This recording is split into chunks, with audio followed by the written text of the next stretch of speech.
तो चलिए फिर शुरू करते हैं आज की अपनी वीडियो। जैसा कि आप लोगों को पता है कि हमने 45 डेज तक का चैलेंज लिया है और आज डे है हमारा डे 5, जहां पर हम सेकंड चैप्टर को कवर करेंगे। राजा किसान और नगर के पार्ट 3 होगा ये।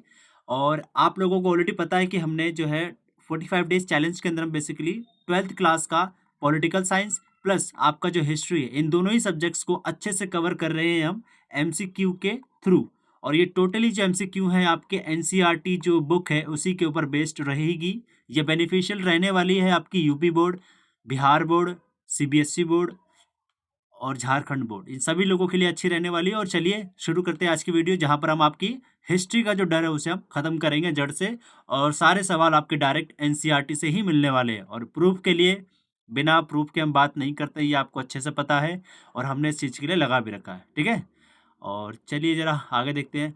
अगर आपको अभी भी लगता है कि आपके मिड टर्म्स या फिर प्री बोर्ड के अंदर कम मार्क्स आ रखे हैं और आपको भरोसा नहीं हो रहा है, या फिर आपको अपने ऊपर भरोसा नहीं हो रहा है कि कैसे आप बोर्ड के अंदर अच्छे मार्क्स लेकर के आ सकते हैं, तो इसके लिए मैं आपको सजेस्ट करूँगा कि जाइए और ये वाली मेरी वीडियो ज़रूर देखिए, जहाँ पर मैंने आपको कुछ टेक्निक्स शेयर कर रखी हैं जिसके थ्रू आप 95% मार्क्स आराम से ला सकते हो। बहुत ही ईजी टास्क रहेगा। बस इसके लिए एक शर्त यही है कि टीचर से बना के रखिएगा। 20 नंबर आपके जो प्रैक्टिकल के होते हैं वो टीचर्स के हाथ में ही होते हैं, और जितने अच्छे हो उतने अच्छा रहेगा। बट मेरे माने तो आप 18 प्लस तो लेकर के आइए ही आइए। ये तो ज़्यादा मस्ट रिक्वायर्ड स्कोर रहेगा आपके लिए, ठीक है।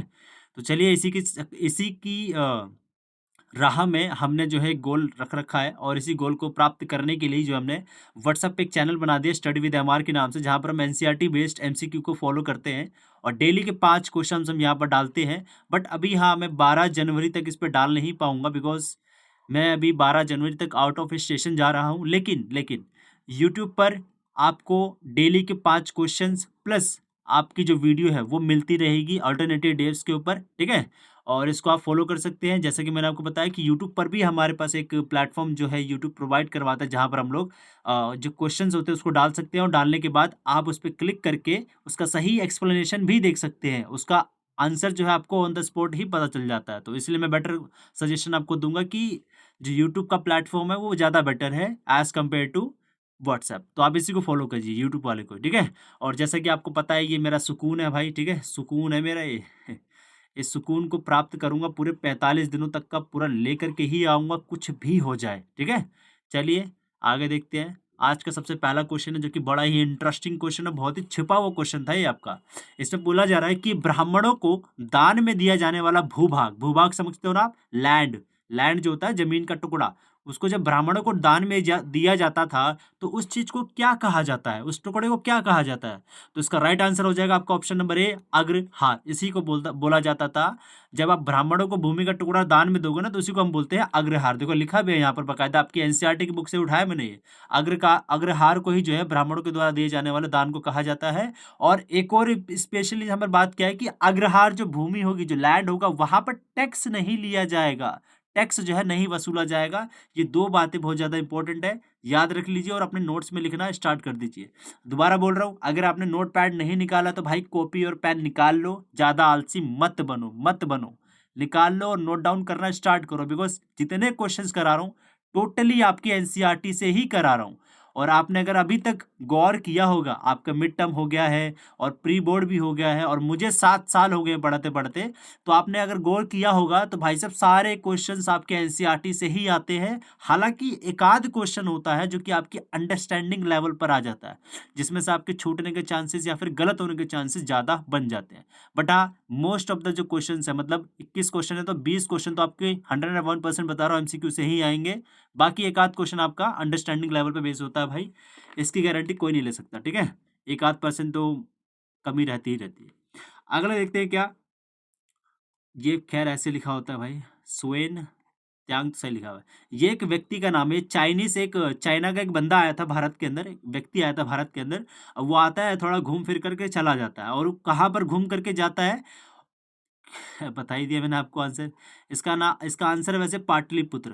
बेसिकली क्या हुआ था कि जो त्यांग है ना, ये बेसिकली 7वीं सदी के अंदर जो है आता है, और वो देखता है कि ये नगर जो है ना बहुत ही ज्यादा खंडर सा नगर हो गया, खंडर।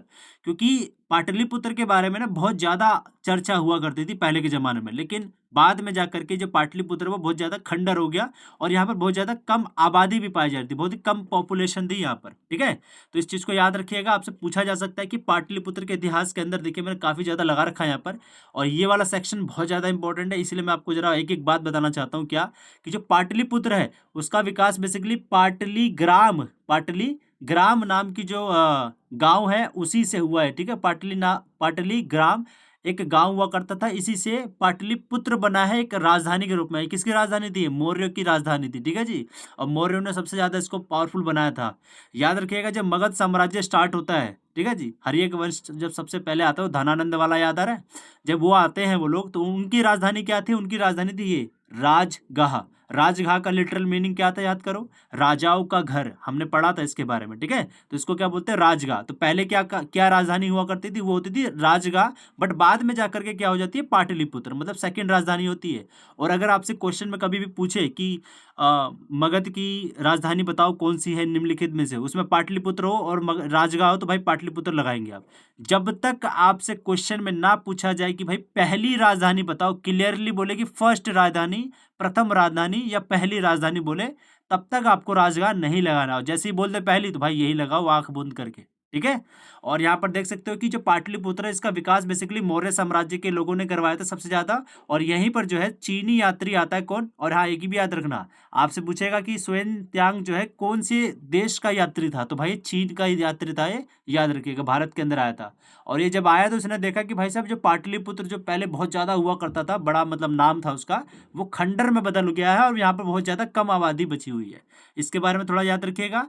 प्लस आपको क्या याद रखना है कि पाटलिपुत्र जो है ना वो नदी मार्ग के किनारे बसा हुआ। किसके मार्ग के किनारे? नदी के किनारे बसा हुआ है। वैसे ही उज्जैनी जो है एक नगर है जो कि भूतल मतलब एक लैंड होता है, उस भूभाग के पास बसा हुआ है। और इसी के साथ एक पुहार नाम का भी एक जगह होती है, साउथ के अंदर पड़ता है, ये समुद्र तट के पास बसा हुआ, मतलब समुद्र वाला जो एरिया था वहां पर है। ये तीनों जो वर्ड्स हैं, मतलब नाम है जगह के, इसको याद रखिए, कहाँ पर बसा हुआ कहाँ नहीं, कहीं से भी क्वेश्चन बन सकता है भाई। एनसीईआरटी का कोई भरोसा नहीं है हमें, जो आपकी सीबीएसई बोर्ड है, ठीक है, हमें कोई भरोसा नहीं, कहीं से भी पूछ सकते हैं वो लोग। अगला क्वेश्चन यहाँ पर मैंने नीचे डाल रखा है, वो क्या है कि जो राजा है वो आपको पता ही है, वो किलेबंद में रहा करते थे, ठीक है जी, इतना याद रखिएगा। एक चीज है, क्या ये वाला क्वेश्चन क्या पता आ जाए आपसे कि उत्तरी कृष्ण मार्जित पात्र ये क्या है? ये किन्हें कहा जाता? तो याद रखिएगा कि शुरुआत में क्या होता था कि कुछ ना मिट्टी के कटोरे हुआ करते थे, थालियां हुआ करती, जहां पर बहुत ही अच्छे से कलाकृति की हुई थी, उत्कृष्ट की गई थी।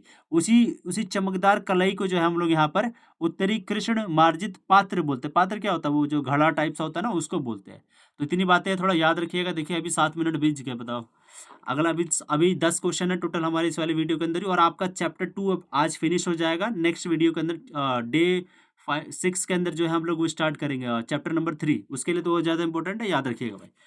अगला क्वेश्चन पूछा जा रहा है कि जो श्रेणी है, श्रेणी किसे कहा जाता था? बहुत इंपॉर्टेंट क्वेश्चन है भाई, मैं बता रहा हूँ, वेरी वेरी इंपॉर्टेंट क्वेश्चन है ये, हमारे जैसे एग्जाम्स के अंदर आया हुआ है वो क्वेश्चन है ये, तो याद रखिएगा। इसका राइट आंसर क्या है? उत्पादकों और व्यापारियों के संघ को ये चीज कहा जाता था। यहाँ पर लिख रखा है, एक बार पढ़ लीजिएगा, ज्यादा बस एक ही लाइन में इसका आंसर है, इसलिए ज्यादा एक्सप्लेन करना अभी व्यर्थ रहेगा हमारे लिए।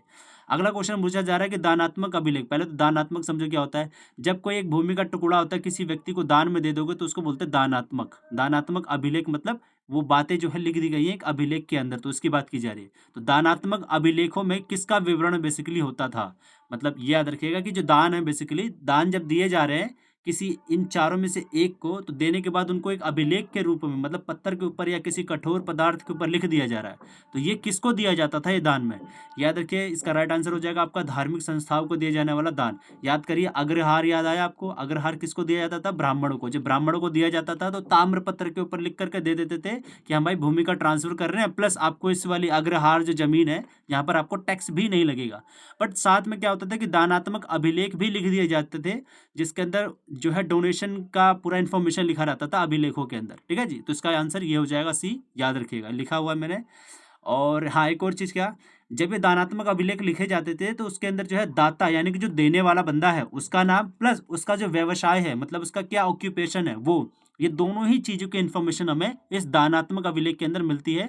आपसे क्वेश्चन ये भी बन सकता है कि दानात्मक अभिलेख के अंदर किन किन का नाम होता है? तो दाता का नाम होता है, प्लस उसके काम का जो है वो होता था, मतलब इन्फॉर्मेशन होता था। अगला क्वेश्चन है कि तमिल भाषा में, हाँ ये काफ़ी इंपॉर्टेंट है भाई, वेरी वेरी इंपॉर्टेंट है। तमिल वाले जितने आते हैं ना भाई, मैं बता रहा हूँ थोड़ा फोकस करके करा करो, क्योंकि सीबीएसई को पता है कि बच्चे जो है ना तमिल वाली जो भाषाएं होती हैं उनको छोड़ देते हैं, वो लोग बोलते हैं कि अरे हटा ना, हम ना पढ़ेंगे, है ना। तो ये चीज़ थोड़ा अच्छे से याद रखिएगा आप लोग। अगला पूछा जा रहा है कि तमिल भाषा में मसस्तुवन प्राकृत में सत्वा और सेट्ठी क्या थे ये। तो याद रखिएगा, बड़ा ही इंपॉर्टेंट क्वेश्चन, ये तीनों के तीनों जो वर्ड्स हैं ये व्यापारी वर्ग के लिए ही यूज़ किए जाते थे। और यहाँ मैंने लिख रखा है, आप एक बार देख लीजिएगा। ये देखिए, प्राकृत में ये रहा, तमिल भाषा में इसको ये बोलते थे, प्राकृत लैंग्वेज में ये बोलते थे, और सेट्ठी भी जो है प्राकृत में ही बोलते थे। तो इसको आप अच्छा से याद रखिएगा। अगला क्वेश्चन पूछा जा रहा है, इंपॉर्टेंट है, very very important. Erythraean, Erythraean basically एक यूनानी भाषा में किस सागर को कहा जाता है, बता देते हैं, मेरे बहुत इंपॉर्टेंट क्वेश्चन है। एरिथ्रियन जो है किस ये बेसिकली एक यूनानी वर्ड है जिसका मतलब एक सागर है ना। अब वो सागर कौन सा है, इन चारों में से कोई एक सागर है। तो याद रखिएगा, इसका करेक्ट आंसर हो जाएगा आपका क्या, लाल सागर, ठीक है जी। रेड सी इसको बोलते हैं इंग्लिश में, ठीक है, रेड सी, रेड सी बोलते हैं इसको, लाल सागर को। तो याद रखिएगा चीज़, ये लिखा भी हुआ है। और हाँ, ये भी जरा देख लीजिएगा, पेरिप्लस यूनानी भाषा शब्द है जिसका मतलब होता है समुद्री यात्रा। ये इंग्लिश में भी पेरिपल्स लिखा हुआ, समुद्री यात्रा तो समझ ही गए आप लोग, जो सी की यात्रा होती है उसकी बात की जा रही भाई। और हाँ, ये भी जरा याद रखिएगा कि जो मालाबार है, मालाबार ये प्रेजेंट टाइम में केरला को डिनोट करता है भाई, ये याद रखिएगा, बहुत इंपॉर्टेंट चीज़ है ना। और और क्या कुछ है क्या, नहीं, हाँ एक ही बुक का नाम है भाई, एक यूनानी बंदा था, एक यूनानी व्यक्ति था, मतलब एनोनिमस है, हमें पता नहीं है कि वो व्यक्ति का नाम क्या है जिसने ये बुक लिख डाली। क्या बुक का नाम है, पेरिप्लस ऑफ एरिथ्रियन सी। सी है ये लास्ट वाला, सी मतलब SEA, सी समुद्र टाइप, सागर वाला, सॉरी समुद्र कह रहा हूँ, सागर। तो इसके बारे में याद रखिएगा। अगला क्वेश्चन क्या है कि आहत सिक्के, आहत सिक्के क्या होता है, एक पंच मार्क कॉइन बोलते हैं ना, इंग्लिश में बोलते हैं punch mark coin, punch marked coins. इसमें क्या होता है कि एक आकृति होती है, उस आकृति को इस पे ठप्पा मार देते हैं वो लोग। जैसे ठप्पा मारोगे तो इसके अंदर से ऐसे उखड़ के ना, जैसे बाहर की साइड से कुछ एक शेप बन जाती है, उसको बोलते हैं पंचमार्क कॉइन्स। तो क्वेश्चन यहाँ पर पूछा जा रहा है, जो पंचमार्क कॉइन्स होते हैं जिसको हम आहत सिक्के बोलते हैं, सर्वप्रथम किस में जारी किए गए थे, मतलब किस धातु में जारी किए गए थे, ये क्वेश्चन है यहाँ पर। तो पहला ऑप्शन बोला चांदी, तांबा, सोना, और ये सोना तो नहीं है, बाकी दोनों ही थे, तो यानी कि डी ऑप्शन इसका करेक्ट हो जाएगा, A एंड B दोनों। इसके बारे में आप पढ़ लीजिएगा। और प्लस ये मुद्रा शास्त्रियों के बारे में याद रखिएगा भाई, आपसे बोलते इंग्लिश में बोलते हैं न्यूमिस्मैटिक, ठीक है जी, न्यूमिस्मैटिक, न्यूमिस्मैटिक। कॉइन्स की स्टडी को क्या बोला जाता है, न्यूमिस्मैटिक बोला जाता है, हिंदी में बोलते हैं मुद्रा शास्त्री बोला जाता है, ठीक है। और पढ़ने वाले जो लोग होते हैं उनको बोलते हैं मुद्रा शास्त्री, और न्यूमिस्मैटिक हो जाता है इंग्लिश में ना। अगला क्वेश्चन देखते हैं भाई, शासकों की प्रतिमा, very very very very important question है ना। शासकों की प्रतिमा और नाम के साथ सबसे पहले सिक्के किन शासकों ने जारी करे। मैं बता रहा हूँ, एक एक ना जब शीट लोगे, रफ पेपर बनाओगे तो यहाँ लिख देना कि सिक्के जारी करने के लिए, है ना, सिक्के जारी करने। अब वहाँ पे पहला पॉइंट डाल देना कि अगर क्वेश्चन में पूछे कि शासकों का प्रतिमा, प्रतिमा मतलब उसका जो फेस स्ट्रक्चर हो गया वगैरह चीजें, ये डाल करके प्लस उस शासक का नाम लिख करके किसने सबसे पहली बार वो सिक्के लागू किए थे, तो उसका आंसर हो जाएगा आपका ये हिंद यूनानी शासक, ठीक है। मतलब ये कि अभी तक आपको ये इन्फॉर्मेशन नहीं कि जो ये हिंद यूनानी शासक है, इन लोगों ने सोने के सिक्के करे थे या फिर चांदी के करे थे, तांबे के करे थे, ये नहीं पता, बट इतना जरूर पता है, आपके एनसीईआरटी के अंदर लिखा हुआ है कि जो जो राजा लोग अपनी आकृति, अपनी शरीर का कोई पार्ट हो गया उसको डालते थे, प्लस लिख देते थे कि ये राजा है, तो उससे रिलेटेड आपका जो आंसर हो जाएगा वो क्या हो जाएगा, हिंद यूनानी शासक। और जैसे ही आपका सोने के सिक्के सबसे पहली बार बोले तो वो हो जाएगा आपका कुषाण शासक। और एक आपका ऑप्शन आएगा तांबे के सिक्के सबसे पहले किसने करे, तो उसका आंसर आपका भी बता दूंगा, नेक्स्ट क्वेश्चन में भी बताऊंगा, नहीं है ना। चलिए, और हाँ एक और चीज, अगर आपसे पूछा ना कि सोने के सिक्के जो सर्वप्रथम कुषाणों ने लागू करवाए थे, मतलब चलाए थे, और कुछ सिक्के उत्तम प्रकार के, उत्तम क्वालिटी के, एकदम फाइन क्वालिटी के जो सिक्के हैं, सोने के सिक्के कुछ कुछ वो गुप्तों ने भी चलाए। तो भाई ये भी बात सही है, दोनों ही बात सही है, आपके एनसीईआरटी में दोनों बात लिखी हुई है और मैंने डाली भी हुई है, देख लीजिए, उसको पढ़ लीजिएगा, वही लिखा हुआ है। बताइए, 15 मिनट होने जा रहा है। सोने के सिक्के सबसे पहले कुषाण शासकों ने किस शताब्दी में जारी किए थे। चलो क्वेश्चन अच्छा हुआ मैंने पलट दिया, क्योंकि सभी लोग सोचते हैं कि यार एक नंबर तो फ्री का मिल गया। अरे नहीं भाई, ऐसे कैसे दे दे फ्री का। देखिए, लिखा है कि सोने के सिक्के सबसे पहले कुषाण शासकों ने किस शताब्दी में चलाए, मतलब कि कौन, इसका टाइम पीरियड पूछ ले इस बार आपसे।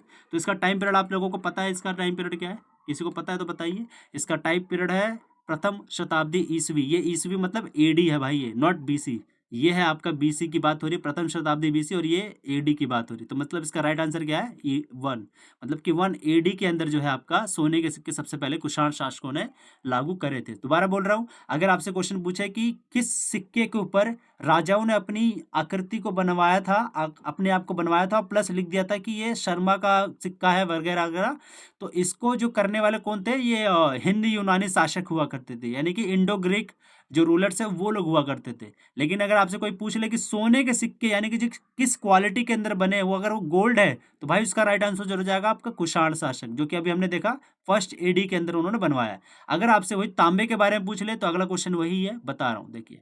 और हाँ, ये देख लीजिएगा एक बार ना, क्वेश्चन नहीं है सॉरी, ये ऐसे डाल रखा है।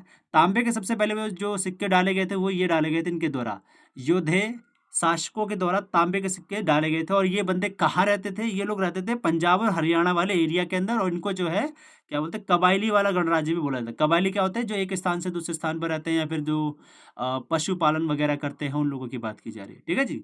और एक और चीज़ ये भी है इंपॉर्टेंट, क्या है, जो सोने के सिक्के जो सबसे पहले कुषाणों ने लागू करे थे ना, किसानों को ये प्रेरणा कहाँ से मिलती है, कि ये आइडिया कहाँ से मिलता है? ये इनको ये आइडिया इस प्रकार मिलता है कि क्योंकि रोमन साम्राज्य यानी कि जो रोम एम्पायर हुआ करता था पहले, वहाँ जो कि प्रेजेंट टाइम में इटली पड़ता है, रोमन एम्पायर हो गया, प्लस ईरान के कुछ जो शासक थे जो कि पार्थियन शासक थे, इन लोगों ने भी जो है ऐसे ही कुछ सिक्के डाले हुए थे, जिसकी वजह से कुषाणों ने भी ऐसे ही सिक्के डाले, और ये हमारा रिलेशन यहाँ पर हो जाता है। और देखिए लिखा भी यहाँ पर, देखिए लिखा हुआ है कि सोने के कुछ भव्य सिक्कों में गुप्त शासकों ने भी जारी करे, जहाँ पर अति उत्तम सोना यूज करा था इन लोगों ने। अति उत्तम, समझ रहे हो? अति उत्तम का मतलब बहुत फाइन क्वालिटी, एकदम एक्सट्रीम लेवल।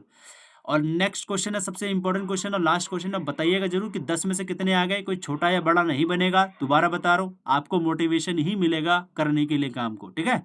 क्वेश्चन ये पूछा जा रहा है कि देवनाम पिय तथा पियदसी किस राजा के लिए इस्तेमाल किया गया शब्द है? तो सभी को पता है इसका राइट आंसर क्या है, अशोक, ठीक है। अगर आप रिवीजन के मूड से नहीं आए और पहली बार पढ़ रहे हैं तो भाई ऑब्वियस सी बात है, आपको ये वाला भी आंसर गलत हो जाएगा। और हाँ, एक चीज और यहाँ थोड़ा इंपॉर्टेंट चीज है, वो क्या है कि अशोक ने जो ये टाइटल है, ये उपाधियां ली हुई इसने उपाधि लिया, उपाधि कौन कौन सी है? देवनाम पिय और पियदसी। आपसे क्या पता क्वेश्चन उल्टा करके पूछ ले कि देवनाम पिय का शाब्दिक अर्थ बताओ क्या होता है? उसका मतलब होता है देवताओं का प्रिय, मतलब देवताओं का प्रिय। और अगर आपसे पूछ ले कि पियदसी का शाब्दिक अर्थ बताओ तो क्या होता है? उसका मतलब होता है कि दिखने में सुंदर, मतलब उसकी जो शेप है, जो चेहरे का रंग भाव है या शेप है, वो काफ़ी अच्छा है, बहुत ही स्मार्ट बंदा दिखता था, ऐसा कुछ मतलब पियदसी का मतलब होता है, ठीक है। तो ये सारी चीज़ें हैं, अच्छे से याद रख लीजिएगा। और आई होप आपने अच्छे से सारे क्वेश्चंस को किया होगा, और मुझे ज़रूर बताइए कि कमेंट बॉक्स के अंदर आउट ऑफ 10 आपके कितने आए। और जारी रखिए अपने पढ़ाई को, कम्युनिटी सेक्शन में जाइए और जाकर के आंसर आंसर दीजिए। और तब तक के लिए आपसे विराम लेते हैं। जय हिंद, जय Bharat, bye bye, love you all.